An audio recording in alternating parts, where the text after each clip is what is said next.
খবর শুনছেন দিনাজপুর সংবাদ চ্যানেল থেকে। আজ জানাবো পশ্চিমবঙ্গ দেশ বিদেশের বাছাই করা গুরুত্বপূর্ণ তাজা সংবাদ। খবরের শুরুতে জানিয়ে দেব সংবাদ শিরোনাম, পরে বিস্তারিত। ভাষা নয়, শিল্পে মেলায় ভারত, কারো রক্তচক্ষু নেই। সিঙ্গুরের স্বপ্ন পূরণে শিল্পপতিদের আবেদন শ্রমিকের। ডিসেম্বরে কি সব পুরসভায় নির্বাচন? দীর্ঘ প্রতীক্ষার পর মিলবে মুক্তি। অগাস্টেই পেশ হতে পারে ইউসিসি বিল, খসড়া পর্যালোচনায় বিশেষ কমিটি ঘোষণা রাজ্য সরকারের। মাখানা চোর সন্দেহে পঞ্চম শ্রেণীর ছাত্রের ওপরে নৃশংস অত্যাচার, বস্তায় বেঁধে নদীতে ফেলার তোড়জোড়, ভাইরাল ভিডিও। পুলিশ খুঁজছিল, আমি কোথাও পালিয়েনি, এবার ঋতব্রতদের শিবিরে যোগ পানিহাটির প্রাক্তন বিধায়ক নির্মল ঘোষের। স্কুল ইউনিফর্মে ফের বড় বদল, 12 জুলাইয়ের মধ্যে নতুন তথ্য তলব শিক্ষা দপ্তরের। বিতর্ককে গুরুত্ব নয়, সমালোচনায় লড়াইয়ের অনুপ্রেরণা বলছেন স্ক্যালোনি। যারা পাবেন না আয়ুষ্মান ভারত তাদের জন্য এবার বড় ঘোষণা মুখ্যমন্ত্রীর। 21 জুলাইয়ের সমাবেশে আর বাধা নেই, দাবি ঋতব্রতের। সেবার আড়ালে দুর্নীতি ও লোক ঠকানোর খেলা, সেবাশ্রয়েরও ওষুধও এ কোন অভিযোগ? শেষ পর্যন্ত মমতার হাত ছাড়ছেন বীরভূমের বেতাজ বাদশাহ, দলবদলের নেপথ্যে কার সঙ্গে গোপন ফোনালাপ। ট্রেনে ভ্রমণের আগে সাবধান, স্ক্রিনশট দেখালেই গুনতে হবে মোটা অঙ্কের জরিমানা, নতুন নিয়ম জারি রেলের। তৃণমূলের নতুন জেলা কমিটি, কে পেলেন বড় দায়িত্ব? ভারত নিউজিল্যান্ড সম্পর্কে নতুন দিশা দেখিয়েছিলেন ডেভিড ল্যাং, জয়রাম রমেশ। ফের বঙ্গে আসছেন অমিত শাহ, 18 জুলাই হাওড়ায় আমুলের দই কারখানা উদ্বোধনে কেন্দ্রীয় স্বরাষ্ট্রমন্ত্রী। বারুইপুরে দুই পরিবারের পাশে মুখ্যমন্ত্রী, ইন্দ্রজিতের পরিবারকে 25 লক্ষের চেক ও চাকরি। সিঙ্গুরের 20 বছর পর উলটপুরাণ, মমতার জমি নীতি ঝেড়ে ফেলে সরাসরি জমি অধিগ্রহণের বড় ঘোষণা শুভেন্দুর। একা শ্রমিকের সিদ্ধান্ত নয়, রাজ্যসভায় সংখ্যা গরিষ্ঠতা প্রয়োজন, 3 যোগদান নিয়ে অকপট দিলীপ। বাংলায় টাটা, বাটা, রিলায়েন্স সবই আসবে, তোলাবাজি লাল ফিতের ফাঁসের বিরুদ্ধে কড়া বার্তা শ্রমিকের। 21 জুলাই ধর্মতলাতে সমাবেশে অনড় কালীঘাট তৃণমূল, শুভেন্দু সরকারকে চ্যালেঞ্জ ছুড়ে অনুমতি চেয়ে হাইকোর্টে মামলা দায়ের। আরজিকর কাণ্ডে বড় মোড়, ষড়যন্ত্রের তদন্তে সিবিআই। যারা আয়ুষ্মান ভারত পাবেন না তাদের জন্য মুখ্যমন্ত্রীর স্বাস্থ্য বীমা যোজনার ঘোষণা শুভেন্দু অধিকারীর। কলকাতা বিমানবন্দরে রানওয়ে বাঁচাতে 136 বছরের পুরনো মসজিদ স্থানান্তর। মধ্যবিত্তদের কপাল খুলল, আয়ুষ্মান ভারতে নাম না থাকলেও চিকিৎসার টাকা দেবে সরকার, বড় ধামাকা শুভেন্দুর। পশ্চিম এশিয়ায় সংঘাতের আবহেই ভারতের বৈদেশিক মুদ্রার ভাণ্ডারে বিপুল বৃদ্ধি, চমকে দেবে পরিসংখ্যান। বিজেপির নিচু তলায় তৃণমূলীকরণ হবে না, স্পষ্ট বার্তা শ্রমিকের। টাকিতে ইছামতির জমি দখল করে হোটেল, বুলডোজারে গুড়িয়ে দিল সরকার। এতক্ষণ শুনছিলেন সংবাদ শিরোনাম, এখন আসছি বিস্তারিত খবরে। নির্বাচন চলাকালীন বহিরাগত বলে বিভাজনের রাজনীতিতে উস্কানি দিয়েছিলেন প্রাক্তন মুখ্যমন্ত্রী মমতা বন্দ্যোপাধ্যায়, এক হাত নিয়েছিলেন বিজেপিকেও। কিন্তু মানুষের রায়ে বাংলার মসনদে এখন বিজেপির সরকার। রাজ্যে পালাবদলের পরেই শিল্পক্ষেত্রে জোয়ার এসেছে। দেশের বড় সংস্থাগুলির ডেস্টিনেশন এখন বাংলা, আর সেখানে যে বিভাজনের যে কোনো জায়গা নেই তা স্পষ্ট করে দিলেন বিজেপির রাজ্য সভাপতি শ্রমিক ভট্টাচার্য। তার কথায় এই মুহূর্তে বাংলা এবং বাঙালির প্রয়োজন বিনিয়োগ। যারা শুধুমাত্র বাংলা ভাষায় কথা বলেন তারাই শুধু বাঙালি নন, যারা 3 পুরুষ ধরে বাণিজ্য করেছেন, বাঙালিদের কর্মসংস্থান দিয়েছেন, বাড়িতে হিন্দি ভাষায় কথা বলেন, রাজস্থানী ভাষায় কথা বলেন, তারা আমাদের চোখে বাঙালি। প্রথম সবাই আমরা ভারতীয়, এরপর বাঙালি। অর্থাৎ ভাষা যে কোনো বাধা হতে পারে না শিল্পে বিনিয়োগের ক্ষেত্রে, সবাই যে এক তা স্পষ্ট বুঝিয়ে দিয়েছেন শ্রমিক ভট্টাচার্য। শুধু তাই নয়, সিঙ্গুরের স্বপ্ন পূরণের দিকেও যে নজর দিতে হবে তাও বার্তা দেন তিনি। শ্রমিক বলেন, তৃণমূল দিশাহীন সরকার ছিল। গত 15 বছর অনেকটাই রাজ্য পিছিয়ে পড়েছে, সহযোগিতা করা হয়নি। তালার ভূমিকা পালন করেছিল। যে সমস্ত শিল্পপতিরা এতদিন ডেস্টিনেশন বেঙ্গল বলতেন তারাই অন্য রাজ্যে বিনিয়োগ করেছেন। শনিবার হুগলির ডানকুনিতে লাক্স কোজির কারখানার দ্বিতীয় ইউনিটের শিলান্যাস করেন মুখ্যমন্ত্রী শুভেন্দু অধিকারী। এদিনের অনুষ্ঠানে উপস্থিত ছিলেন বিজেপির রাজ্য সভাপতি শ্রমিক ভট্টাচার্য। তিনি বলেন, আমরা বিনিয়োগ চাই, শিল্প চাই, তার জন্য সরকার কাজ করে চলেছে। এই বিষয়ে পূর্বতন তৃণমূল সরকারকেও আক্রমণ করেন। শ্রমিক বলেন, তৃণমূল দিশাহীন সরকার ছিল। গত 15 বছর অনেকটাই রাজ্য পিছিয়ে পড়েছে, সহযোগিতা করা হয়নি। তালার ভূমিকা পালন করেছিল। যে সমস্ত শিল্পপতিরা এতদিন ডেস্টিনেশন বেঙ্গল বলতেন তারাই অন্য রাজ্যে বিনিয়োগ করেছেন। এই সমস্ত শিল্পপতিদের বাংলায় ফের বিনিয়োগ করার আবেদন শ্রমিকের। পালাবদলের বাংলায় কারো যে রক্তচক্ষু থাকবে না তাও এই স্পষ্ট করে দেন তিনি। একই সঙ্গে সিঙ্গুর নিয়েও সরকার যাতে ভাবনা চিন্তা করেন সেই আবেদনও মুখ্যমন্ত্রী শুভেন্দু অধিকারীর কাছে রাখেন রাজ্য সভাপতি। তিনি বলেন, সিঙ্গুরের পেছনে বহু মানুষ আছেন যারা ইমিটেশন তৈরি করেন। বছরের টার্নওভার 2,500 কোটি টাকা, কোনো দিন সরকারি সাহায্য পায়নি। আমি আজ দলের তরফ থেকে মুখ্যমন্ত্রী শুভেন্দু অধিকারী ও শিল্পমন্ত্রী ও শ্রমমন্ত্রীকে অনুরোধ করব, অনুগ্রহ করে সিঙ্গুরের দিকে তাকান, যাতে ওখানে ইমিটেশন জুয়েলারি পার্ক তৈরি করা যায়। আর এহেন আবেদনেই আশার আলো দেখতে শুরু করেছেন সিঙ্গুরে ইমিটেশন তৈরির সঙ্গে যুক্ত শ্রমিকরা। রাজ্যের প্রশাসক পরিচালিত পুরসভাগুলিতে আগামী ডিসেম্বরের মধ্যেই নির্বাচন সম্পন্ন করার সিদ্ধান্ত নিয়েছে রাজ্য সরকার। শুক্রবার ভাটপাড়ায় পরিবহন মন্ত্রী অর্জুন সিং জানিয়েছেন, বর্তমানে হাওড়া ও বিধাননগর সহ একাধিক পৌরসভা দীর্ঘদিন ধরে প্রশাসকের মাধ্যমে পরিচালিত হওয়ায় নাগরিক পরিষেবা ব্যাহত হচ্ছে। জনগণের স্বার্থে নির্বাচিত প্রতিনিধি থাকা জরুরি বলেই দ্রুত ভোটের আয়োজন করা হচ্ছে। রাজনৈতিক পালাবদল, জনপ্রতিনিধিদের পদত্যাগ এবং মেয়াদের সমাপ্তির কারণে এই পুরসভাগুলিতে বর্তমানে প্রশাসকেরা দায়িত্ব পালন করেছেন।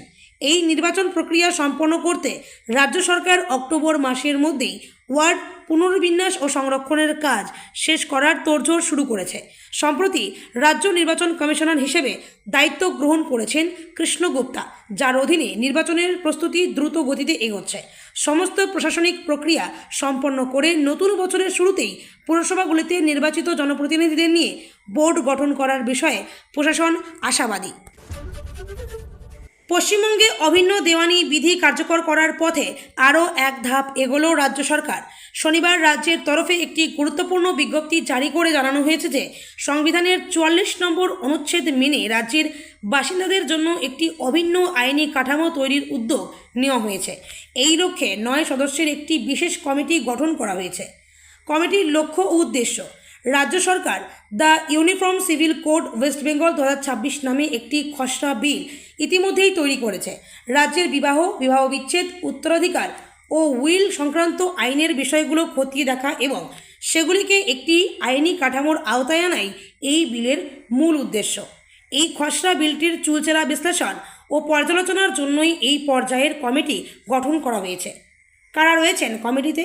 সুপ্রিম কোর্টের অবসরপ্রাপ্ত বিচারপতি রঞ্জনা প্রকাশ দেশাইয়ের নেতৃত্বে একটি কমিটিতে রয়েছেন বিশিষ্ট সমাজবিদ, শিক্ষাবিদ ও প্রশাসনিক কর্তারা। চেয়ারপারসন বিচারপতি রঞ্জনা প্রকাশ দেশাই। অন্যান্য সদস্য: তথাগত রায়, মেঘালয়ের প্রাক্তন রাজ্যপাল দুষ্যন্ত নারিওয়ালা IAS, শত্রুঘ্ন সিং অবসরপ্রাপ্ত IAS, সংঘমিত্রা ঘোষ IAS, ডক্টর রত্না ভট্টাচার্য, নৃবিজ্ঞানী গোপালচন্দ্র মিশ্র, প্রাক্তন উপাচার্য ওসমান গনি মল্লিক, আইনজীবী এবং নির্মাল্য ভট্টাচার্য। পরবর্তী পদক্ষেপ: গত 2 জুলাই রাজ্য মন্ত্রিসভার ষষ্ঠ বৈঠকে গৃহীত সিদ্ধান্তের ভিত্তিতে রাজ্যপাল এই কমিটি গঠনের অনুমোদন দিয়েছেন। সূত্রের খবর, এই কমিটির রিপোর্ট ও পর্যালোচনার পর আগামী আগস্ট মাসের বিধানসভা অধিবেশনে রাজ্য সরকার এবং এই অভিন্ন দেওয়ানি বিধি বিলটি পেশ করার পরিকল্পনা করেছে। রাজ্যে ধর্মীয় ও সম্প্রদায়ের ব্যক্তিগত আইনের জটিলতা কাটিয়ে একটি সমরূপ আইন আনার এই প্রচেষ্টা রাজনৈতিক মহলে যথেষ্ট তাৎপর্যপূর্ণ বলে মনে করা হচ্ছে। এখন দেখার কমিটি বিলটির ওপর কী মতামত দেয় এবং বিধানসভায় তা কীভাবে গৃহীত হয়। চোর সন্দেহে 3য় শ্রেণীর ছাত্রের ওপরে অমানবিক অত্যাচার। শুধু তাই নয়, ওই শিশুকে বস্তায় ভরে নদীতে ফেলে দেওয়ার তোড়জোড় করা হচ্ছিল বলে অভিযোগ। উত্তর দিনাজপুর জেলার হেমতাবাদের জগদীশপুর পঞ্চায়েত এলাকার ওই ঘটনার পেছনে রয়েছেন এলাকার বাহুবলীরা। এ নিয়ে আতঙ্কের সৃষ্টি হয়েছে এলাকায়। ভাইরাল হয়েছে অত্যাচারের ভিডিও। পঞ্চম শ্রেণীর এই শিশুর উপরে নির্মম অত্যাচারের ভিডিও ভাইরাল হওয়ার পরে বিস্তীর্ণ এলাকায় অভিভাবকদের মধ্যে ভয়ের বাতাবরণ সৃষ্টি হয়েছে। বহু বাবা মা তাদের সন্তানদের চোখের আড়াল করতে চাইছেন না, অনেকে তাদের সন্তানদের স্কুলে পাঠাতেও ভয় পাচ্ছেন। স্থানীয় সূত্রে খবর, স্থানীয় প্রাথমিক স্কুলের তৃতীয় শ্রেণীর ওই ছাত্র গত সোমবার স্কুল থেকে বাড়ি ফিরে আসে, তারপর খাওয়া দাওয়া করে এলাকায় খেলতে বের হয়। অভিযোগ, সেই সময় এলাকার কিছু বাহুবলী প্রতিবেশী তাকে মাখানা চোর অপবাদে গাছে বেঁধে মারধর করে। শুধু তাই নয়, ওই শিশুকে বস্তায় ভরে নদীতে ফেলার জন্য তোড়জোড় শুরু করেছিল বলে অভিযোগ। পরে এলাকার মানুষজন বাধা দিলে শিশুটিকে ছেড়ে দেওয়া হয়।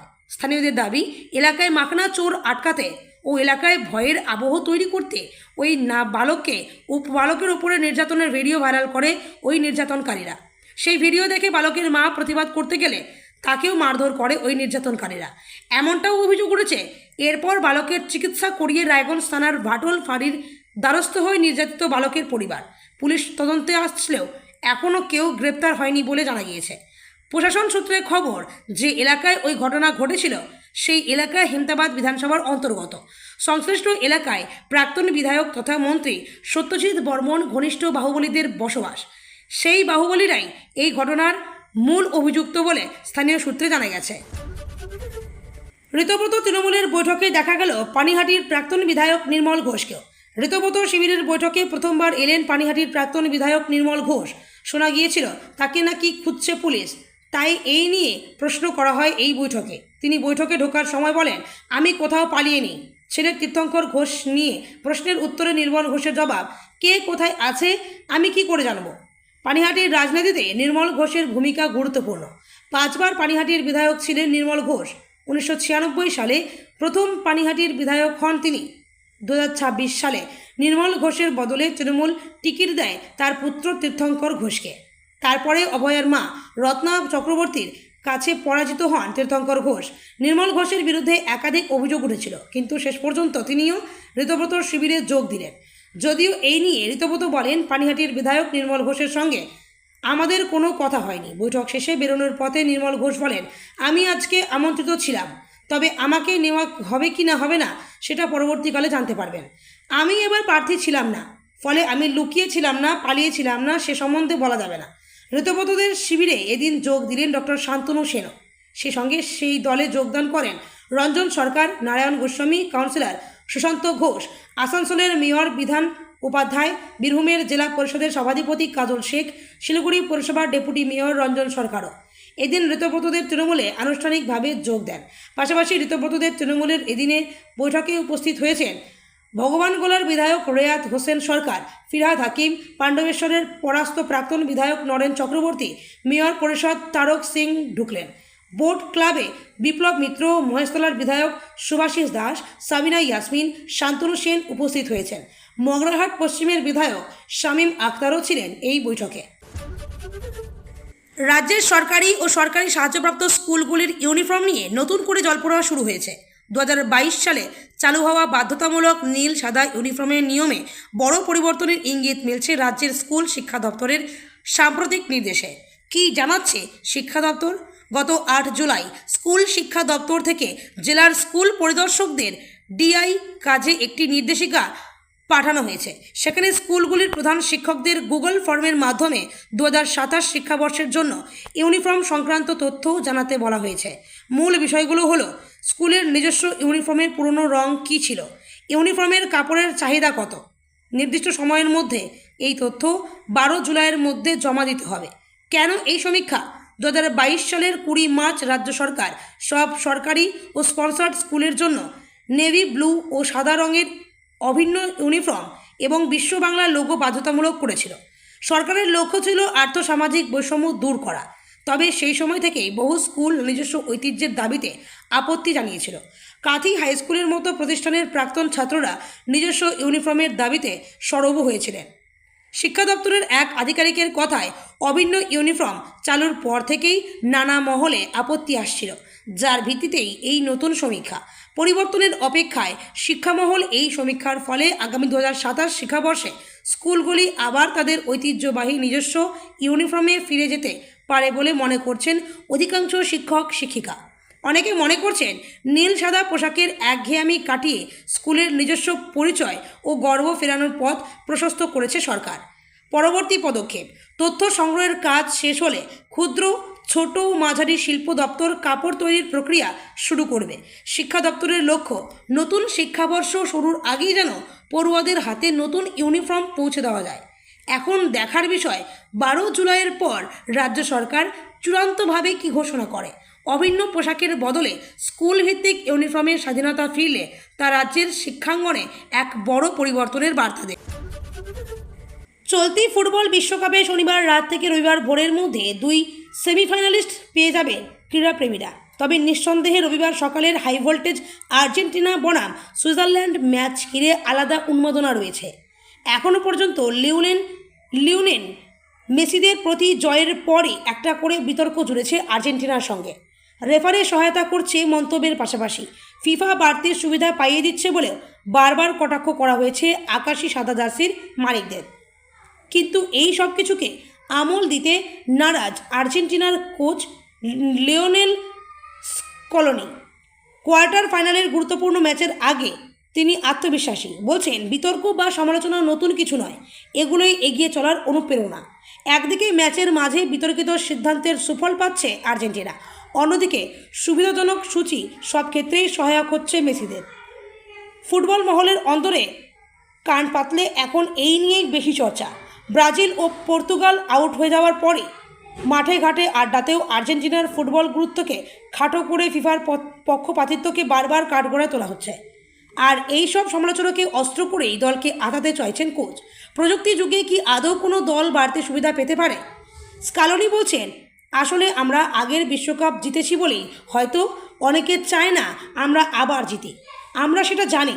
এই সমালোচনা এবং মন্তব্যই আমাদের ফুটবলারদের আরও অনুপ্রাণিত করে।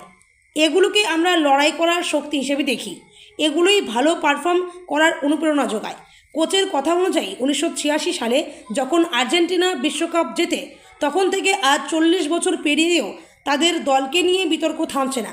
আসলে লিওরা ভাবলে ভালো খেললে সমালোচনা বাড়ে, কিন্তু পৃথিবীর একটা বড় অংশের ফুটবল প্রেমীরা আশায় বুক বেঁধেছেন মেসি ম্যাজিকে কাপ জয়ের আশায়। রবিবার সকাল 6:30টায় সুইজারল্যান্ডের মুখোমুখি হবে আর্জেন্টিনা। বাংলায় আবারও সরকারি বিমা নিয়ে বড় ঘোষণা করলেন মুখ্যমন্ত্রী শুভেন্দু অধিকারী। যারা আয়ুষ্মান ভারতের সুবিধা পাবেন না তাদের জন্য মুখ্যমন্ত্রী স্বাস্থ্য বিমা যোজনায় 5 লক্ষ টাকার বিনামূল্যে চিকিৎসা পরিষেবা। শুধু পশ্চিমবঙ্গ নয়, গোটা দেশেই এই কার্ডের মাধ্যমে বিনামূল্যে পরিষেবা পাবেন তারা। রেজিনগরের সভা থেকে এই কথা ঘোষণা করলেন মুখ্যমন্ত্রী শুভেন্দু অধিকারী। আয়ুষ্মান ভারত প্রকল্পের মাধ্যমে দরিদ্র ও আর্থিকভাবে পরিবারকে বছরে 5 লক্ষ টাকা পর্যন্ত বিনামূল্যে চিকিৎসার সুবিধা দেয় রাজ্য সরকার। দিনমজুর, গৃহহীন, কাঁচা বাড়িতে বসবাসকারী তারাই মূলত এই সুবিধা পাবেন। যাদের পাকা বাড়ি, 4 চাকা গাড়ি, সরকারি চাকরি বা যাদের মাসিক আয় 10,000 টাকার বেশি, তারা এই প্রকল্পের সুবিধা পাওয়ার অযোগ্য। 5 একরের বেশি কৃষিজমি অথবা যন্ত্রচালিত চাষের সরঞ্জাম থাকলে তারা পাবেন না। পরিবারের কেউ আয়কর দিলে তারাও আয়ুষ্মান ভারতের পরিষেবা পাবেন না। আয় নির্বিশেষে 70 বছর বা তার বেশি বয়সী সকল প্রবীণ নাগরিক এই প্রকল্পের আওতায় 5 লক্ষ টাকার স্বাস্থ্য বিমা পাবেন। রাজ্যে এখন ঘরে ঘরে আয়ুষ্মান ভারত প্রকল্পের ফর্ম তোলার কাজ চলছে। তবে এই প্রকল্পের নির্দিষ্ট কিছু অর্থ সামাজিক মাপকাঠি থাকায় কারা কারা শেষ পর্যন্ত এর সুবিধা পাবেন আর কারা বাদ পড়বেন তা নিয়ে সংশয় তৈরি হয়েছে। যেসব পরিবার আয়ুষ্মান ভারত প্রকল্পের নিয়ম অনুযায়ী যোগ্য নন তাদের জন্য পশ্চিমবঙ্গ সরকার মুখ্যমন্ত্রী স্বাস্থ্য বিমা যোজনা চালু করেছে, যেখানে সমপরিমাণ 5 লক্ষ টাকা পর্যন্ত ক্যাশলেস চিকিৎসার সুবিধা দেখা হচ্ছে। তবে এখনও পর্যন্ত এটা স্পষ্ট নয় কিভাবে এই বিমার সুবিধা পেতে আবেদন করতে পারবেন। সেটা নির্দিষ্ট সময়ে ধাপে ধাপে সামনে আনবে সরকার। 21শে জুলাইয়ের সমাবেশকে ঘিরে রাজনৈতিক মহলে জল্পনার অবসান ঘটিয়ে সমাবেশের অনুমতি মিলেছে বলে জানিয়েছেন ঋতব্রত বন্দ্যোপাধ্যায়। তার দাবি, প্রশাসনের তরফে জনপ্রয়োজনীয় অনুমোদন 21শে জুলাইয়ের সমাবেশকে ঘিরে রাজনৈতিক মহলে জল্পনার অবসান ঘটিয়ে সমাবেশের অনুমতি মিলছে বলে জানিয়েছেন ঋতব্রত বন্দ্যোপাধ্যায়। তার দাবি, প্রশাসনের তরফে প্রয়োজনীয় অনুমোদন দেওয়া হয়েছে এবং পূর্ব নির্ধারিত পরিকল্পনা অনুযায়ী কলকাতার মেয়র রোডে গান্ধী মূর্তির পদদেশেই এই সমাবেশ অনুষ্ঠিত হবে। ঋতব্রত বন্দ্যোপাধ্যায় জানান, 21শে জুলাইয়ের কর্মসূচিকে সামনে রেখে বেশ কিছুদিন ধরেই প্রশাসনিক অনুমতির জন্য প্রয়োজনীয় প্রক্রিয়া সম্পন্ন করা হচ্ছিল। সেই প্রক্রিয়া শেষ হওয়ার পর সমাবেশের অনুমতি মিলেছে, ফলে নির্ধারিত স্থানেই কর্মসূচি আয়োজনের প্রস্তুতি শুরু হয়েছে বলে তিনি জানান। তিনি বলেন, 21শে জুলাইয়ের সমাবেশের জন্য অনুমতি পাওয়া গেছে। মেয়র রোডে গান্ধী মূর্তির পাদদেশেই সভা হবে। সমস্ত কর্মসূচি পরিকল্পনা অনুযায়ী এগোচ্ছে। তার বক্তব্য, এই সমাবেশকে সফল করতে সংগঠনের পক্ষ থেকে ইতিমধ্যেই একাধিক প্রস্তুতিমূলক বৈঠক করা হয়েছে এবং বিভিন্ন জেলা থেকেও কর্মী সমর্থকদের অংশগ্রহণ নিশ্চিত করার উদ্যোগ নেওয়া হয়েছে। ঋতব্রত বন্দ্যোপাধ্যায়ের দাবি, 21শে জুলাইয়ের এই সমাবেশ রাজনৈতিকভাবে অত্যন্ত গুরুত্বপূর্ণ। তাই কর্মসূচিকে ঘিরে যাতে কোনো ধরনের বিশৃঙ্খলা না হয় সে বিষয়েও বিশেষ গুরুত্ব দেওয়া হচ্ছে। সংগঠনের পক্ষ থেকে স্বেচ্ছাসেবক বাহিনী, যাতায়াত ব্যবস্থা এবং অন্যান্য প্রয়োজনীয় প্রস্তুতির কাজও এগিয়ে চলছে বলে তিনি জানান। তিনি আরও বলেন, সমাবেশে বিভিন্ন জেলা থেকে বিপুল সংখ্যক কর্মী ও সমর্থক উপস্থিত থাকবেন বলে আশা করা হচ্ছে। সেই কারণে যানবাহন নিরাপত্তা এবং জনসমাগম নিয়ন্ত্রণের বিষয়েও সংশ্লিষ্ট কর্তৃপক্ষের সঙ্গে সমন্বয় রেখে কাজ করা হবে। প্রশাসনের নির্ধারিত সমস্ত শর্ত ও নির্দেশিকা মেনেই সমাবেশ আয়োজন করা হবে বলেও তিনি উল্লেখ করেন।